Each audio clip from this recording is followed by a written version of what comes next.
Deus, que está no Evangelho de João. Evangelho de João, capítulo de número 18, do verso 12 ao verso 14, e depois do verso 19 ao verso 24. João, capítulo de número 18, do verso 12 até o verso 14, e depois do verso 19 ao verso 24, fala a respeito do julgamento e da interrogação que estamos fazendo e que vão fazer ao Senhor Jesus, aquele que é o justo juiz. Os homens amados do Senhor, trazendo Jesus para julgar a Jesus. João, capítulo 18, do verso de número 12 até o verso de número 14, e depois nós vamos ler o verso 19 até o 24. O verso de número 12 diz assim: Jesus perante Anás.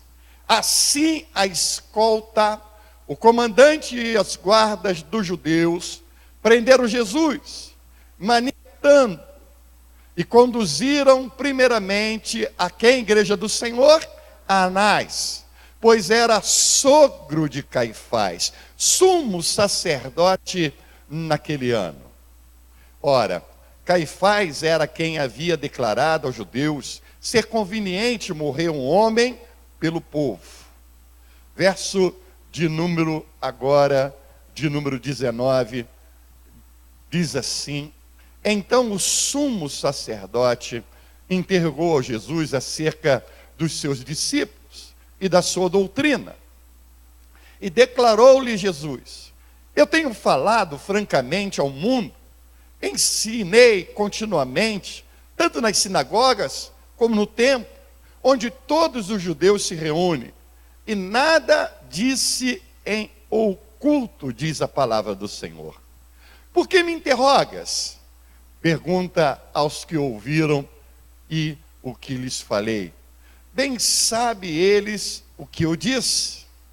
E dizendo ele isto, um dos guardas ali que estavam, deu-lhe uma bofetada em Jesus, dizendo: é assim que falas ao sumo sacerdote? E replicou-lhe Jesus: se falei mal, dá testemunho do mal. Mas se falei bem, por que me feres? E então Anás o enviou manietado à presença de Caifás, o sumo sacerdote. Até aqui. Vamos pedir a orientação, a graça. Vamos pedir que o Senhor, através do seu Espírito e através desta mensagem, venha falar aos nossos corações. Coloque a Bíblia sobre o banco, feche os seus olhos. Senhor, há um desejo no nosso coração, nesta manhã, de ouvir a Tua voz, Senhor, de sentir o Senhor aqui presente, ministrando sobre a nossa vida, através da Tua palavra que é vida, Senhor. Viemos nesse lugar para renovar os nossos votos contigo.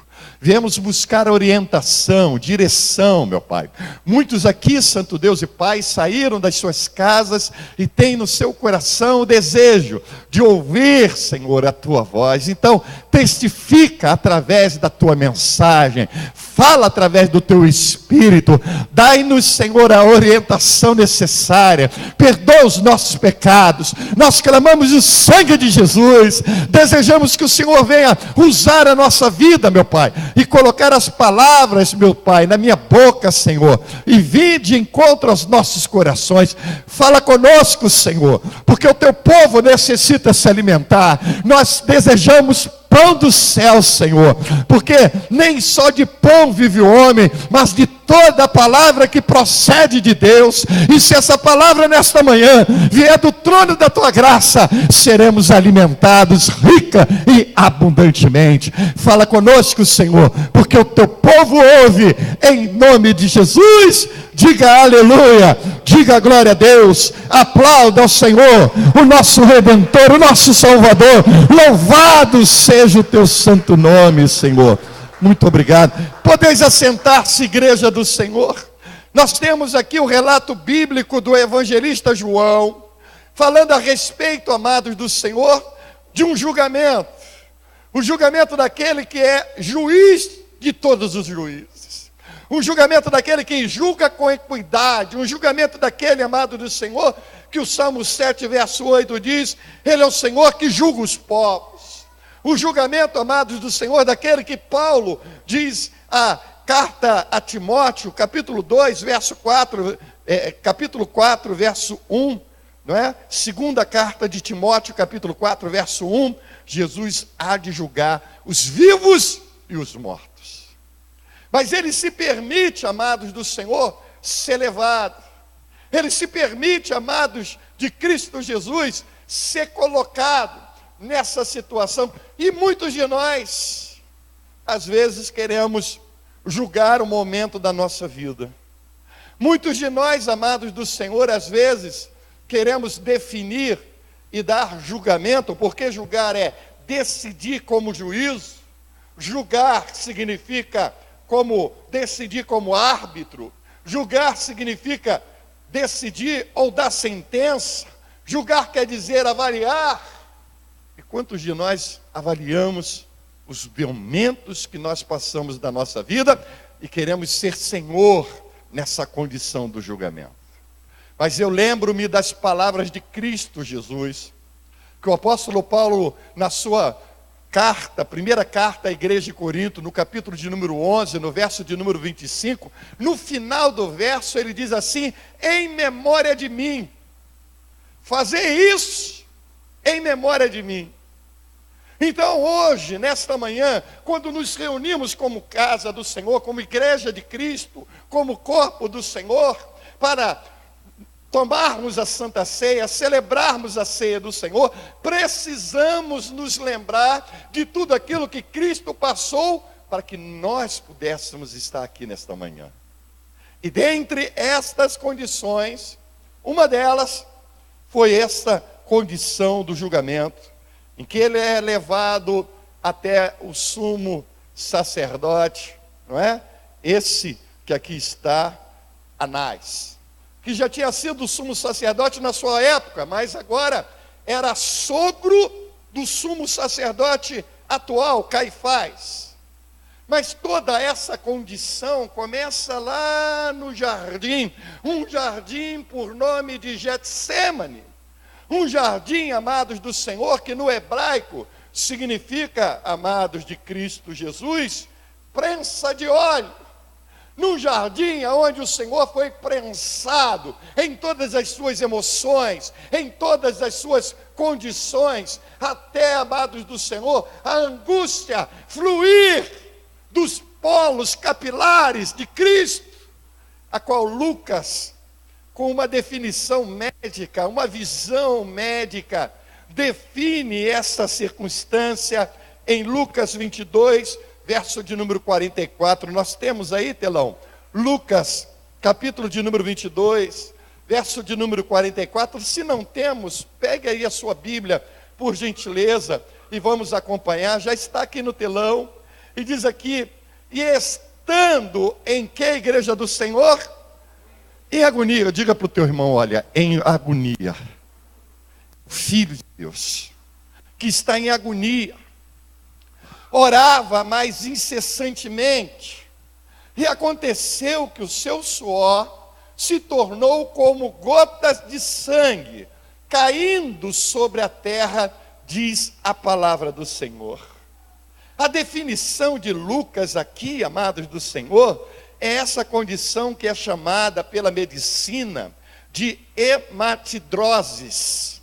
Hematidroses é uma circunstância que acontece quando o corpo humano passa por um estresse muito grande, uma agonia muito grande, vários sentimentos ali vêm ali a estar sobre aquela pessoa, e a condição da fragilidade do seu corpo faz com que os polos capilares comecem a se dilatar, e essa dilatação permite que não só o suor saia, mas o sangue, pelos mínimos vasos, também escoa e cai sobre a terra.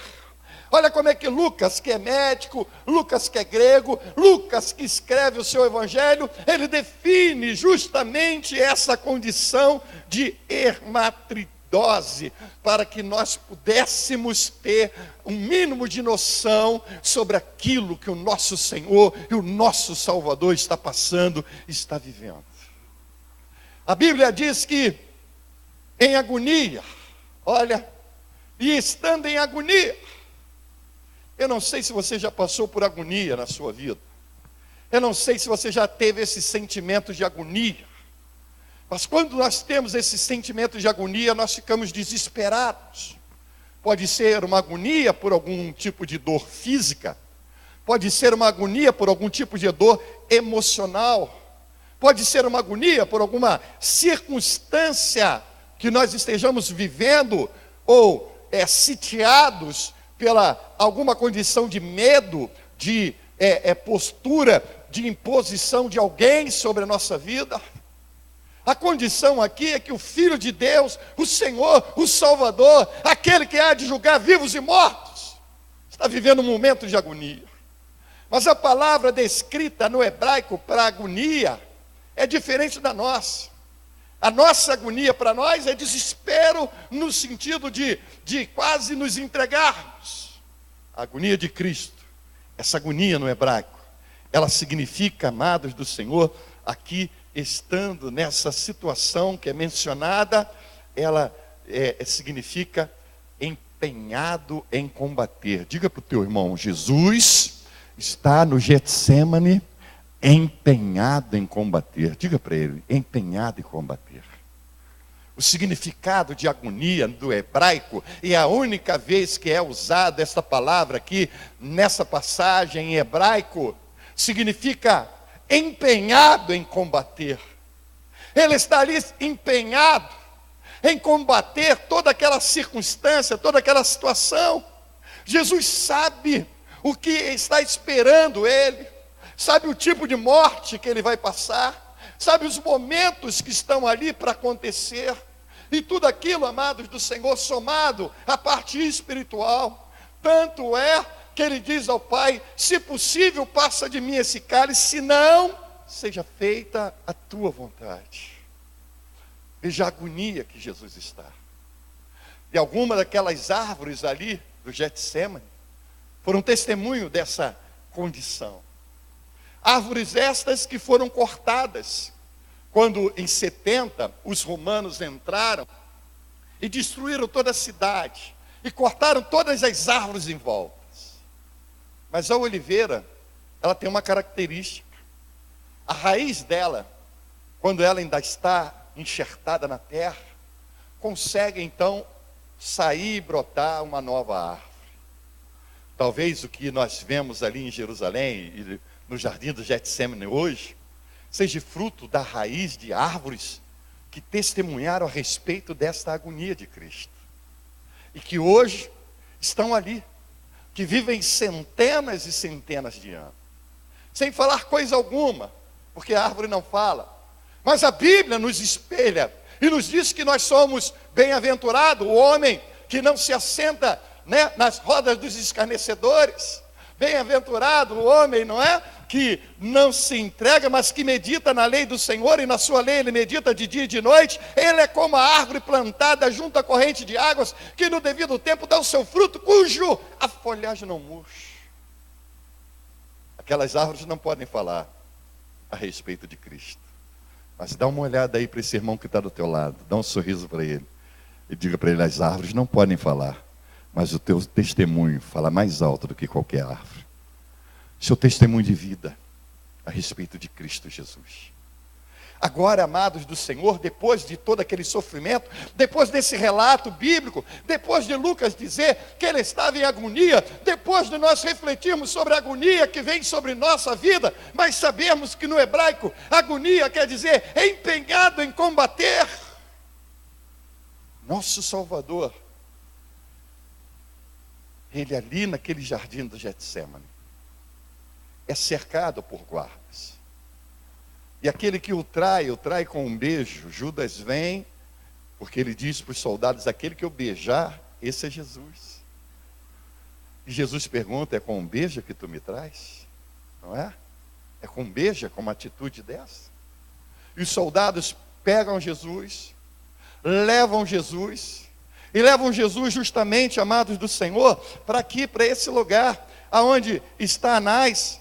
Leva Jesus, a escolta, o comandante da escolta dos guardas judeus, prende Jesus manetando e levam e conduzam aqui para o sogro de Caifás. E esse lugar aqui onde está Anás, esse lugar que é o palácio de Anás, esse lugar que é a casa de Anás, fica ali perto do cenáculo. Você se lembra no cenáculo, quando Jesus, ele vai ali colocar aquela condição de dizer: esse é o meu corpo que é dado por vós. E aquela condição que ele entrega o cálice e diz: esse é o meu sangue da nova aliança. É ali perto, aonde ele colocou, aonde ele inseriu, aonde ele instituiu a ceia do Senhor. Ali. E ele vai para ali, para a casa desse antigo sumo sacerdote, que é sogro do atual sumo sacerdote, e ele é interrogado ali.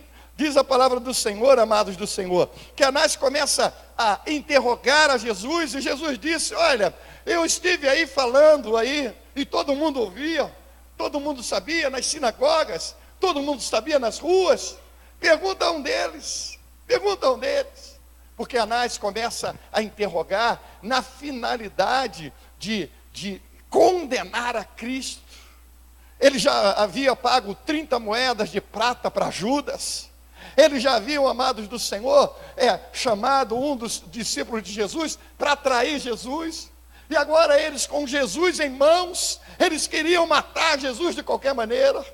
E eles começam a sondar, começam a pesquisar alguma coisa que pudesse Jesus falar e pudesse conduzir contra Jesus. Essa condição, amados do Senhor. Jesus já estava ali no jardim de Getsêmani, com a sua alma tão angustiada. Marcos capítulo 14, verso de número 34, diz a palavra do Senhor: e lhes disse: a minha alma está profundamente triste, até onde, igreja do Senhor? Até a morte, ficai aqui e vigiai. Jesus está falando com os homens, com os discípulos, com aqueles mais próximos: ficai aqui e vigiai. Mas será que você já reparou que quando você mais necessita das pessoas, quando você mais necessita da amizade, quando você mais necessita que as pessoas estejam próximas, é aí que elas se distanciam? Que você olha e a impressão que tem é que está sozinho. É assim que Jesus está, sozinho, levado por uma escolta de guardas, manietado, ou seja, preso, ou seja, limitado nos seus movimentos, e levado até Anás. E Anás começa a interpelá-lo. Nós vimos aí no verso de número 19, João 18, verso de número 19. Então o sumo sacerdote interrogou a Jesus acerca dos seus discípulos e da sua doutrina. Ele está perguntando: que doutrina é essa? Não é? Que ensinamento é esse? E declarou Jesus: eu tenho falado francamente ao mundo, e ensinei continuamente, tanto nas sinagogas como no templo, onde todos os judeus se reúnem. E nada disso em oculto. Por que me interrogas? Se eu falei publicamente, por que me interrogas agora?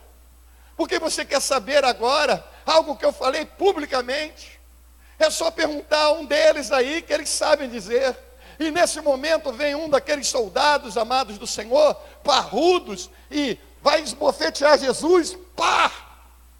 E diz para Jesus: é assim que tu falas com o sumo sacerdote? Ah, se aquele homem pudesse saber que aquele que ele esbofeteou é o Criador dos céus e da terra. Ah, se aquele homem soubesse com quem ele está falando, com quem ele está tomando uma atitude, com quem ele está pretendendo ferir. Ah, se aquele homem soubesse que aquele é a própria vida, o verbo que se fez carne e habitou entre nós, aquele que veio com amor, com bondade, aquele que veio, amados do Senhor, fazer a vontade do Pai, é esbofeteado. A Bíblia me diz: é interrogado, é julgado e é esbofeteado. E Jesus diz para ele: se faço mal, paga-me com o mal, mas se faço bem. Amados do Senhor, quantas vezes nós queremos fazer o bem para as pessoas, somos mal interpretados, e as pessoas pensam que é mal. Mudam. Tem agora aí uma moda, principalmente na internet, que é notícias fake, né? Você vê quantas coisas a respeito de maldade falam a respeito de pessoas que só querem o bem.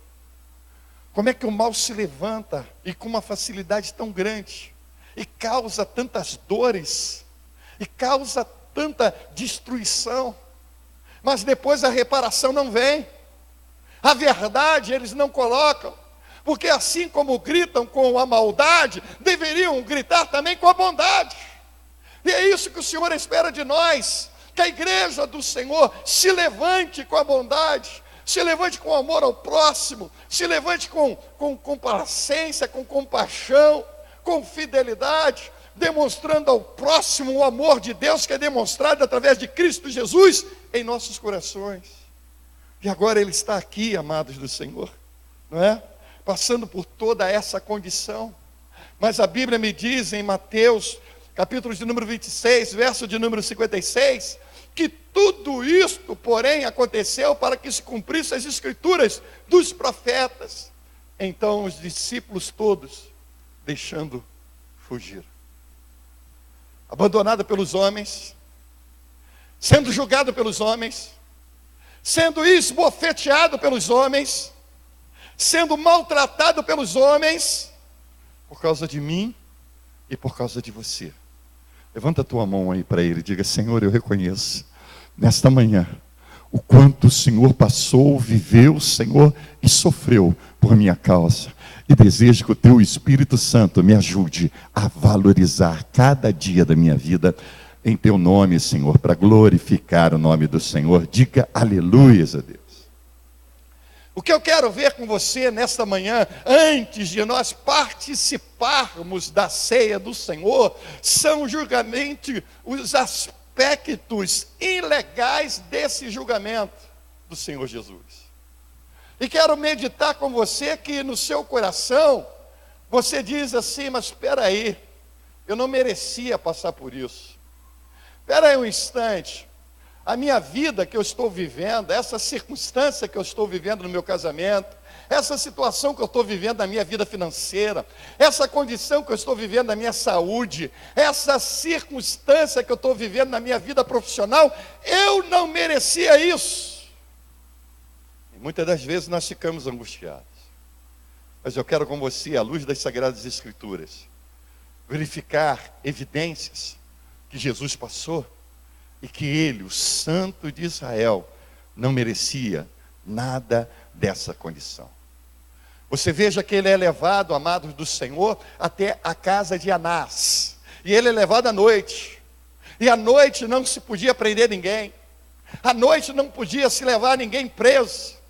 Muito menos, amados do Senhor, sendo apresentado num lugar que não fosse um lugar requerido, um lugar que fosse o próprio Sinédrio. Levam Jesus preso e levam até a casa do sumo sacerdote Anás, sogro de Caifás, longe do Sinédrio, no palácio, na casa desse sumo sacerdote. Os julgamentos poderiam ocorrer somente em lugares de reunião regulares do Sinédrio, não no palácio de sumo sacerdote. Os julgamentos, amados, não podiam ocorrer à véspera do sabá, era uma sexta-feira. Logo depois seria o dia de descanso, sábado. Por quê?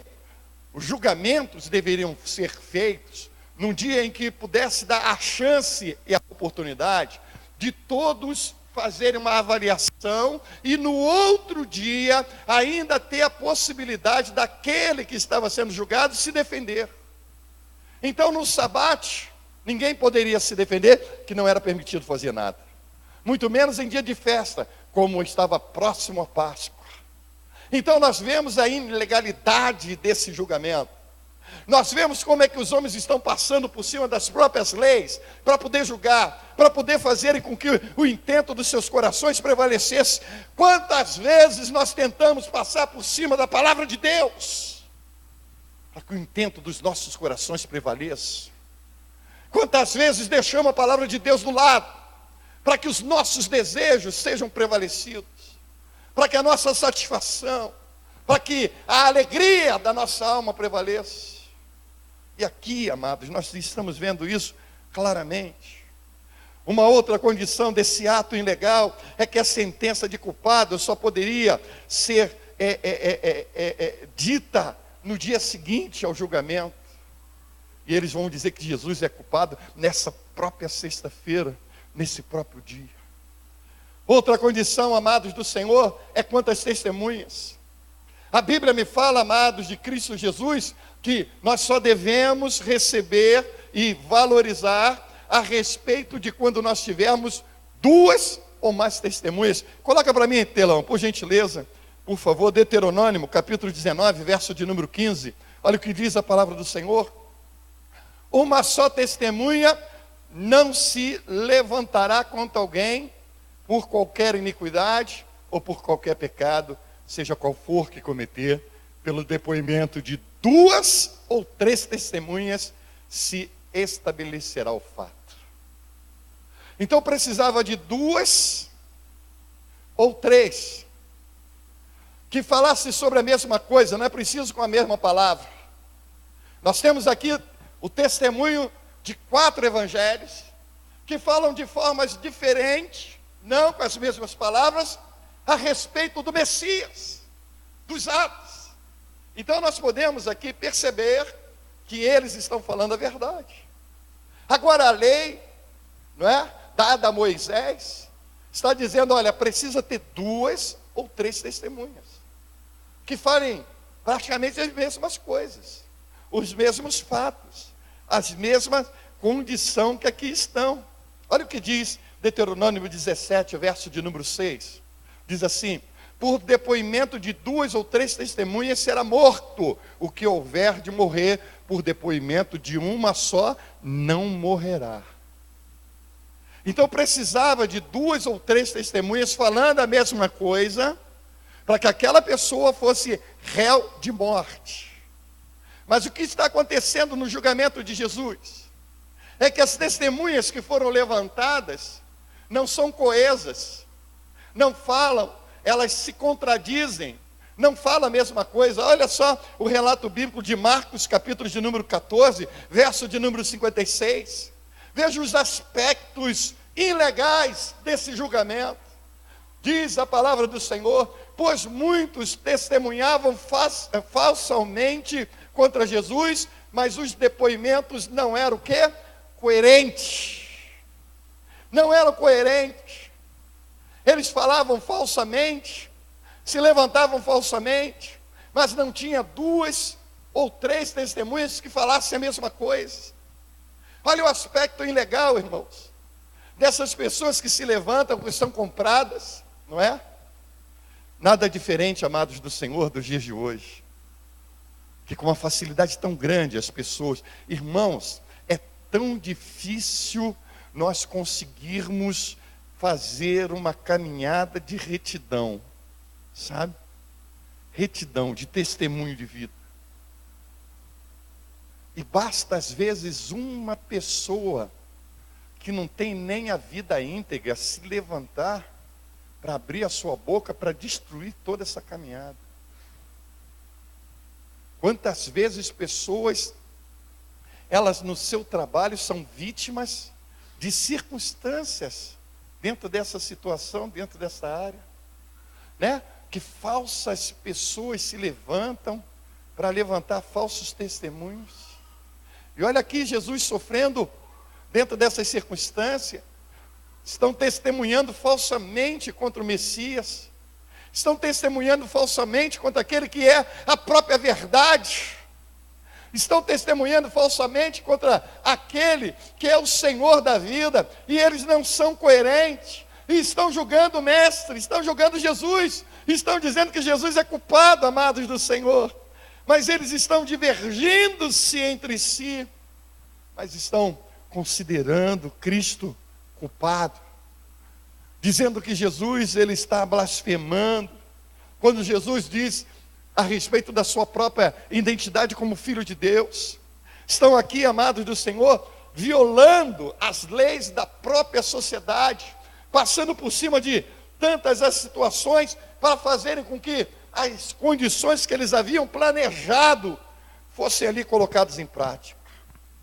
A hora do julgamento, a data do julgamento, todos eles eram ilegais. Obrigado. Todos eles eram ilegais. Todas essas circunstâncias são ilegais.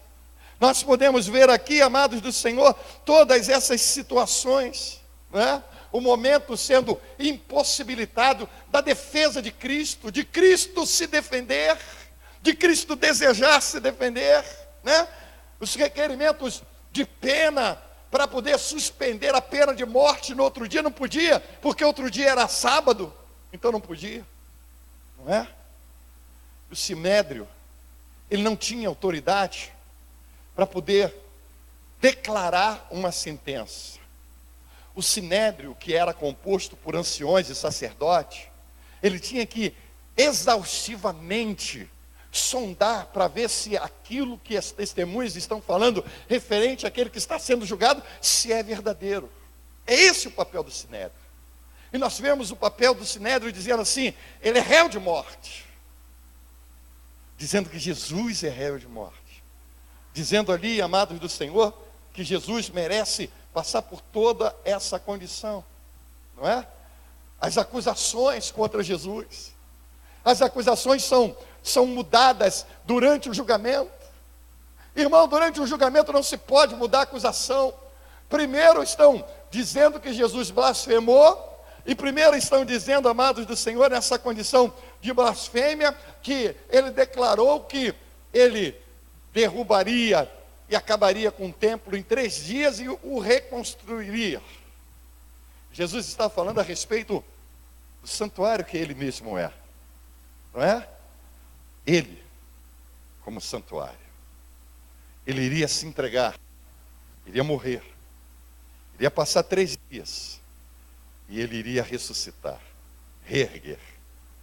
Aí vejo que está descrito em Marcos capítulo 14, verso de número 58, até o verso de número 64. Isso aqui é as testemunhas declarando, dizendo assim, nós o ouvimos declarar, eu destruirei este santuário edificado por mãos humanas, e em 3 dias construirei outro, não por mãos humanas. E nem assim o testemunho deles era o quê? Coerente. Levantando-se o sumo sacerdote no meio, perguntou a Jesus, nada responde ao que se depõe contra ti? E ele, porém, guardou o silêncio e nada respondeu. E tornou a interrogá-lo, o sumo sacerdote lhe disse, tu és o Cristo, o Filho do Deus bendito? E Jesus respondeu, eu sou, e vereis o Filho do Homem assentado à direita do Todo-Poderoso e vindo com as suas nuvens no céu. Oh, aleluia! Jesus declara diante deles, Jesus não fica com medo, Jesus, ele abre a sua boca e faz a declaração diante de todas aquelas que dizem que são autoridade, porque ele é a maior autoridade que existe, irmãos. Jesus recebeu toda a autoridade e nos deu toda a autoridade no céu e na terra. Ele diz que tem autoridade e ele o deu à igreja, e nós somos a igreja de Cristo Jesus. Então o sumo sacerdote rasgou as suas vestes e diz, que mais necessidade temos de testemunha? Ouviste a blasfêmia que ele parece? E todos o julgaram o quê? Réu de morte. Mas o Sinédrio não podia julgar de réu de morte. O Sinédrio não era para isso. O Sinédrio era para poder ver, sondar. O Sinédrio não podia apontar, é réu de morte, não. O Sinédrio era para dizer, vamos ouvir as testemunhas e vamos avaliar. Se são verdadeiras ou se são falsas. Se são coerentes ou se não são. E eles já tinham visto ali toda aquela incoerência, toda aquela circunstância. Agora eles levam, amados do Senhor, depois de Anás, eles levaram Caifás, e ali com Caifás eles verem toda essa circunstância, e levam então agora a Pilatos. lá naquela fortaleza de Antônia, e Pilatos o recebe, e Pilatos diz para eles: olha, fazei segundo a lei de vocês fazem, mas a eles não podiam matar ninguém, e eles dizem: não, nós não podemos matar, só os romanos podem matar. E Pilatos vai interrogar Jesus, Pilatos vai sondar a respeito do Senhor Jesus, mas Jesus vai manietado, ou seja, preso, limitado nos seus movimentos, esbofeteado, não é? Humilhado.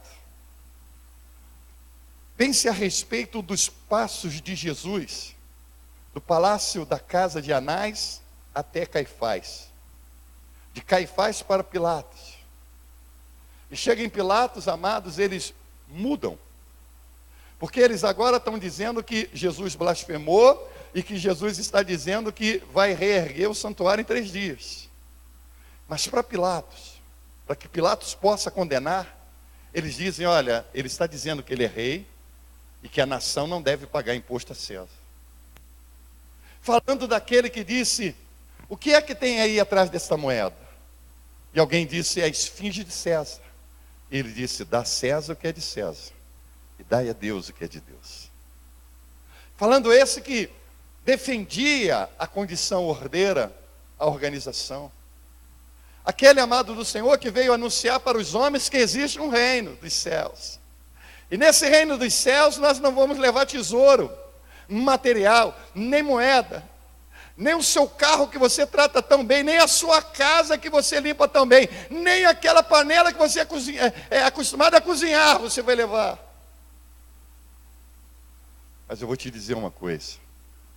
A própria Bíblia me diz que nem um fio de cabelo da sua cabeça vai se perder. A minha Bíblia me diz, amado, que existe um lugar que o Senhor Jesus já preparou, que são de moradas celestiais, que há uma vida eterna para nós desfrutarmos.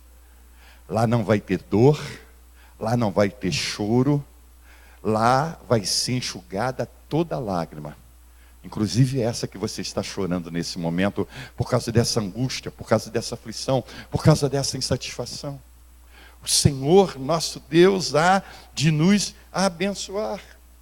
E diz a palavra do Senhor, amados, de Cristo Jesus, que o Sinédrio se reúne todo no outro dia, pela manhã, em seguida, para sentenciar essa morte. E isso está registrado em Mateus 27, verso de número 1, que diz assim: ao romper do dia, todos os principais sacerdotes, anciões do povo, entraram em conselho contra Jesus, para fazer o que, irmãos? Para matar. Se uniram para matar. Como é que tem gente que se une para fazer o mal, né, irmãos? Como é que é mais fácil se unir para fazer o mal do que para fazer o bem? Como é que é tão fácil se unir para falar contra do que falar a favor, do que defender? Você encontra mais pessoas para falarem contra, para bater, para desanimar. Palavras, amados do Senhor, que venham te subjugar, do que palavras que venham te motivar, te levantar. Se unindo para matarem Jesus, se esforçando para matar Jesus. E a condenação é totalmente mudada. Eles dizem agora que Jesus está ali alvoraçando o povo. Olha o que diz o relato bíblico em Lucas 23, verso de número 5. Diz a palavra do Senhor nosso Deus, Lucas capítulo de número 23, verso de número 5. Insistiam, porém, cada vez mais, dizendo: ele alvoroça o povo, ensinando por toda a Judéia, desde a Galileia, onde começou, até aqui. Jesus está alvoroçando o povo. Jesus está pregando amor, Jesus está curando cego, Jesus está curando coxo, Jesus está libertando os endemoniados, Jesus está anunciando um reino de vida, de vitória, um reino de felicidade e alegria, ao lado da comunhão com o Pai. E eles estão dizendo: está alvoroçando o povo, não é? Estão alvoroçando o povo. Apesar de todas essas condenações, amados do Senhor, Pilatos tenta de todas as formas, né, porque não vê condenação nenhuma em Jesus. Aí Pilatos fica sabendo que Herodes está na Judéia, e ele manda: bem, se ele é da Judéia, vamos mandar para Herodes. E eles mandam para Herodes. E Herodes era doido para ver algum sinal, porque tinha ouvido falar de Jesus. E diz o relato bíblico, amados do Senhor, em Lucas 23, verso de número 8 até o verso de número 12. Lucas 23, 8 a 12. Herodes, vendo a Jesus sobremaneira, se alegrou, pois há muito queria vê-lo, por ter ouvido falar a seu respeito, e esperava também vê-lo fazer algum sinal. Tem gente que procura Jesus, tem gente que vem na igreja, tem gente que busca a igreja para ver alguma coisa. Se eu ver alguma coisa, se eu ver, vou a Tomé, né? Se eu ver, aí eu vou acreditar. Mas a fé não é pelo ver, a fé é pelo crer. Primeiro você crê, para depois você ver, não é? E de muitos modos o interrogava, Jesus, porém, nada lhe respondia. Os principais sacerdotes e escribas ali presentes o acusavam com grande veemência. Mas Herodes, juntamente com da sua guarda, tratou-o com desprezo. Como é que tem gente que trata com desprezo? Irmãos, nós fomos na Nova Vida em Ação. E na Nova Vida em Ação, nós estávamos lá, quem estava pregando não era nem eu estava um pouco debilitado, estava retornando novamente. E quem estava pregando era o diácono. Mas o diácono pregando e muitos desprezando a pregação. E tinha um homem lá, amados do Senhor, com um pedaço de pau, que ele estava rodando o canto todo, dizendo que ia bater em todo mundo com aquele pedaço de pau. E olha, eu só olhava para aquele homem e repreendia aquele espírito que estava sobre aquele homem. Então eu chamei ele e disse para ele, olha, Deus está te dando uma oportunidade de você ouvir a palavra dele e a voz dele. Você não sabe o dia de amanhã. Quem sabe se você parar um pouco, largar essa madeira aí, e se lembrar e olhar para a madeira que é da cruz, Deus muda a sua vida. Ele saiu, amado do Senhor, sem querer me dar muita atenção. Na outra vez que nós fomos lá, que voltamos de novo para dar o chocolate, o café, e novamente a palavra de Deus. Começamos a pregar. O irmão dele veio me pedir, pastor, pelo amor de Deus, ore pelo meu irmão. Eu falei, é seu irmão? Aquele que o senhor estava falando com ele. Ele disse, aquele que estava com um pedaço de madeira? Esse mesmo. Se orar, mas por quê? Ele estava dormindo e veio um homem com um pedaço de concreto e jogou na cara dele, esmagou tudo, a cabeça dele, os dentes dele, está tudo sangrando. Ele está lá no hospital geral, está muito mal, está no CTI. Falei, nós vamos orar. E ficamos em oração. Voltamos de novo lá, uma dona de lá falou, pastor, sabe aquele rapaz? Ele morreu e foi enterrado agora sábado. Eu fiquei no meu coração e disse, meu Deus, a porta da oportunidade bateu para esse rapaz. Eu sem saber, Deus me usando, falando, olha a oportunidade que você está tendo. E não demorou 15 dias para que ele pudesse passar por isso. E já está debaixo da terra, se dissolvendo. O problema todo não é essa morte que ele teve, prematura. O problema todo é a segunda morte, amados do Senhor. Que aqueles que estão aqui desprezando a Cristo Jesus, e aqueles que desprezam a palavra de Deus, aqueles que desprezam a oportunidade que o Senhor nos dá, que não valorizam, que ouvem, mas deixam passar, não é? E passam por essas circunstâncias. Herodes está desprezando, não vi nenhum sinal, não vi nada, vamos desprezar, e desprezaram. Aí mandou de volta para Pilatos. Alguns dizem, amados do Senhor, que Pilatos manda dar esse flagelo em Jesus, tentando ver se essa pena amena, porque entre o flagelo e a cruz, o flagelo para eles era mais ameno, pudesse livrar Jesus. Pilatos, ele recebeu ali uma instrução da esposa que disse, olha, não te metas com esse justo. Isso deve ter ficado no coração dele. Mas havia um propósito de Deus para todas as coisas, para se cumprissem as escrituras sagradas. Mas Pilatos tenta de todas as maneiras salvar, liberar Jesus. Ele coloca até para que o povo possa escolher entre Barrabás e Jesus. E o povo escolhe Barrabás. O povo escolhe ali Barrabás dentro dessa condição, meu querido e minha querida irmã. Barrabás. E o povo é capaz de dizer assim, Mateus capítulo 27, versículo de número 25. Diz a palavra do Senhor: e o povo todo respondeu: caia sobre nós o seu sangue e sobre os nossos filhos. Misericórdia! Tem gente que não sabe nem o que fala. Tem gente que não sabe nem o que se expressa. O valor de uma expressão colocada no mundo espiritual, a legalidade que uma expressão sua, que você na hora da raiva, na hora da ira, pode liberar, e que Satanás pode pegar essa oportunidade para fazer alguma coisa. Pais que no momento de raiva liberam uma palavra sobre a vida dos filhos. Filhos que numa hora de raiva liberam uma palavra sobre a vida dos seus pais, sobre a vida de um vizinho, sobre a vida do seu patrão. Tomara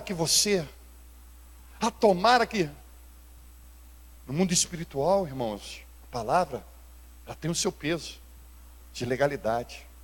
Ou quando você abençoa também, quando você impõe suas mãos sobre os teus filhos e abençoa eles, os teus netos, você abençoa. Quando pela fé em oração você abençoa os teus descendentes que virão, teus bisnetos, tataranetos, isso tem o seu valor, amados. Eles estão dizendo: olha, caia sobre nós o sangue dele e sobre os nossos filhos também. Olha, condenando os próprios filhos. O sangue de Jesus, o sangue do Salvador. Aí Pilatos vai mandar então açoitá-lo, e ele vai ser açoitado. E olha o que Isaías 50, verso de número 6 diz. Isaías 56: ofereci as costas aos que me feriram, e as faces aos que me arrancaram o cabelo, e não escondi o rosto aos que afrontavam e me cuspiam. O flagelo era uma coisa terrível, irmãos. Havia um toco, pequeno, que ali, aquele que iria ser flagelado, ele era desnudado nas suas costas e aprisionado naquele flagelo, de modo que as suas costas ficassem expostas. E vinha um chicote, esse chicote romano chamado flagelum, que eram de 3 partes, osso, metal. E aquilo, irmão amado, quando dava aquela chicotada, ela entrava na carne, e a carne, quando arrancava, saía a pele, e depois de umas 2 ou 3 chicotadas, ficavam expostos os músculos e os ossos. Muitas das vítimas já morriam nesse flagelo, não aguentavam. E era ali determinado que levassem 40 chicotadas ou açoites pela lei romana. Agora imagina Jesus, o pregador do amor, sendo chicoteado, flagelado, humilhado. E eles pegam, amados do Senhor, sabe? Uma coroa de espinho. Cada espinho, amados do Senhor, que cravam e batem com um caniço, colocam um manto vermelho sobre ele. E sabe o que significa essa coroa de espinho, meu querido? O significado da coroa de espinho era o nosso pecado. Você se lembra que na queda do homem, quando o homem peca, a terra começa então a produzir cardos e abrolhos, ou seja, espinhos, é o sinal da maldição. Jesus leva a nossa maldição sobre ele. Essa condição da capa vermelha de um soldado escarlate é a condição dos nossos pecados sobre ele. Está descrito em Isaías, capítulo de número 1, verso de número 18. Vinde, pois, e arrazoemos, diz o Senhor, ainda que os vossos pecados sejam como escarlata, eles se tornarão brancos como a neve, ainda que sejam vermelhos como carmesim, se tornarão como a lã. Olha o convite do Senhor. Pegar o teu fardo, que é pesado, e trocar pelo fardo leve e suave, para que nós venhamos aprender dele. Eles estão pensando que estão tirando a vida de Jesus. Eles estão pensando que estão julgando Jesus. Mas Jesus é que está se entregando. Dá uma olhada para esse santo de Deus, troca um sorriso com ele e diga para ele: olha, se entregando por mim e por você. Diga para ele. João capítulo 10, verso de número 17, verso de número 18. Eu acho que eu não te dei não, telão. João capítulo 10.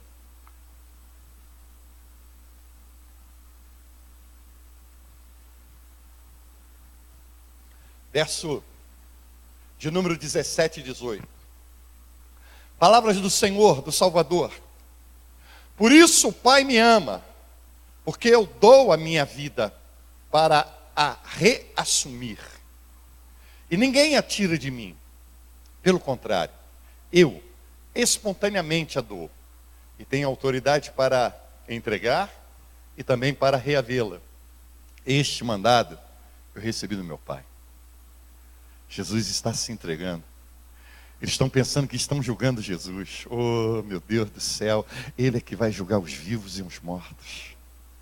Ele está simplesmente se entregando, usando tudo aquilo que as pessoas estão pensando que estão no controle, porque aqueles que são ímpios, aqueles que são dominadores, eles pensam que estão no controle, mas eles são só um instrumento na mão de Deus, para que Deus possa cumprir o seu propósito, porque o que Deus deseja fazer na tua vida é infinitamente mais do que nós pedimos ou pensamos, conforme o seu poder que opera em nós. Deus está atuando na tua vida, Deus está atuando na tua família. Seja através dessa circunstância que você está dizendo, isso está me trazendo agonia, Deus está atuando. Seja através dessa condição que você está dizendo, mas eu estou sofrendo muito, Deus está atuando. Pode ser através dessa circunstância, dessa situação, você está dando testemunho de Cristo, você está testemunhando a respeito do Senhor, daquilo que o Senhor está fazendo e vai fazer através da tua vida e da tua família. Deus estava ali, amados do Senhor. E Deus está aqui nesse momento. E agora, quando nós vamos celebrar a ceia do Senhor, nós precisamos nos lembrar de todas essas circunstâncias e de todas essas situações.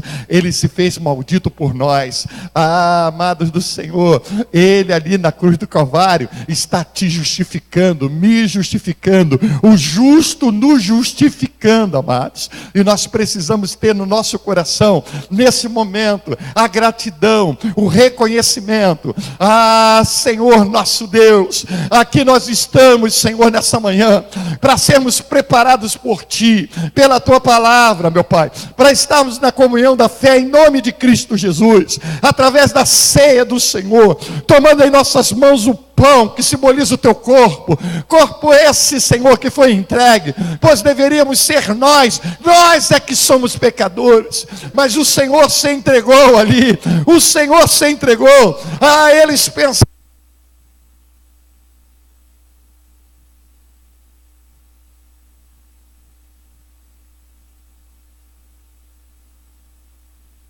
o Senhor está no controle de todas as circunstâncias. O Senhor está no controle dos céus, da terra, debaixo da terra, no mar, no rio. Não existe lugar. O salmista no Salmo de número 139 diz: para onde me ausentarei? Se subo ao mais alto dos montes, lá está Ele. Se desço ao mais profundo dos abismos, lá está Ele também. Ah, Santo Deus, Tu és o Deus que está presente na nossa vida. Tu és o Deus que se faz presente. Então, Santo Deus e Pai, em nome de Cristo Jesus, vem atuar nos corações daqueles que se sentem aflitos, daqueles que se sentem agoniados, daqueles que se sentem oprimidos, daqueles que estão passando, Senhor, por circunstâncias difíceis. Tu entende, Tu sabes. E agora, Santo Deus e Pai, na contemplação da Tua palavra, nós podemos ver o quanto o Senhor sofreu por cada um de nós, para que nós pudéssemos lhe dar essa oportunidade. E nós não queremos desprezar, nós não queremos, meu Pai, estar no controle do senhorio da nossa própria vida. Entregamos a nossa vida a Ti, Senhor, porque desejamos, meu Pai, viver por Ti. E para isso, desejamos celebrar a ceia do Senhor. Lhe pedimos perdão pelos nossos pecados, perdão pelas nossas faltas, perdão pelas nossas falhas, pelas nossas iniquidades, meu Pai.